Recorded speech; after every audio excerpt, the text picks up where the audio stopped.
पूरा लोकल పించే విధంగా ఉన్నాయి. దానికి సంబంధించి శ్రీకాంత్ అయ్యంగార్ పైన ఏదైతే హైదరాబాద్ లో సైబర్ క్రైమ్ లో తన పైన కేసు అనేది కంప్లైంట్ అనేది ఇవ్వడం జరిగింది.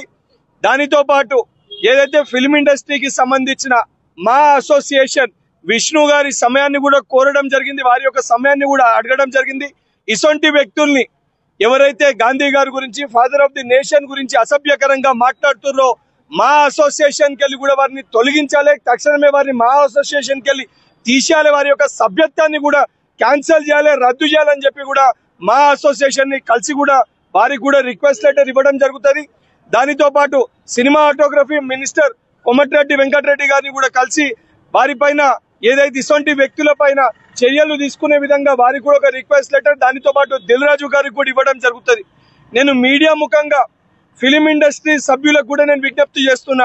గతంలో హైదరాబాద్ సెంట్రల్ యూనివర్సిటీ కానీ అల్లు అర్జున్ సొంటి ఇన్సిడెంట్స్ అయినప్పుడు, సోషల్ ఇన్సిడెంట్స్ అయినప్పుడు సోషల్ మూమెంట్స్ పైన మీరు రియాక్ట్ అయినరు. ఈ రోజు మీ పైన బాధ్యత ఉంది. ఏదైతే బాలకృష్ణ గారు కానీ, చిరంజీవి గారు కానీ, పవన్ కళ్యాణ్ గారు కానీ, వెంకటేష్ గారు కానీ ఈ రోజు మీతోటి యాక్ట్ చేసే ఒక యాక్టర్ మహాత్మా గాంధీ గారి గురించి అసభ్యకరంగా మాట్లాడుతున్నప్పుడు మరి అసొంటి ఒక వ్యాఖ్యల్ని ఖండించాల్సిన బాధ్యత ఫిల్మ్ ఇండస్ట్రీలో సోషల్ ఇష్యూస్ పైన స్పందించే ప్రకాష్ రాజ్ గారి సొంటి మీ అందరి పైన ఉంది. ఇసొంటి వ్యక్తిని ఫిల్మ్ ఇండస్ట్రీకి శాశ్వతంగా బహిష్కరించాలి.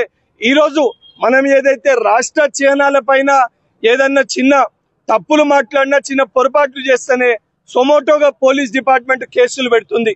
ఈ రోజు మన ఏదైతే జాతి పక్షికి నెమలికి సంబంధించేదో ఇన్సిడెంట్ అయితే కేబీఆర్ పార్క్ దగ్గర దాన్ని ఇమీడియట్ గా సొమోటోగా కేసు టేకప్ చేసి దానిపైన దర్యాప్తు చేసి చర్యలు తీసుకోవడం జరిగింది. ఈ రోజు జాతిపిత మహాత్మా గాంధీ గారి పైన ఎవరైతే యాక్టర్ ఉంటే జనాలకి ప్రాపర్ మెసేజ్, మంచి విషయాలు చెప్పే ప్రయత్నం చేయాలి.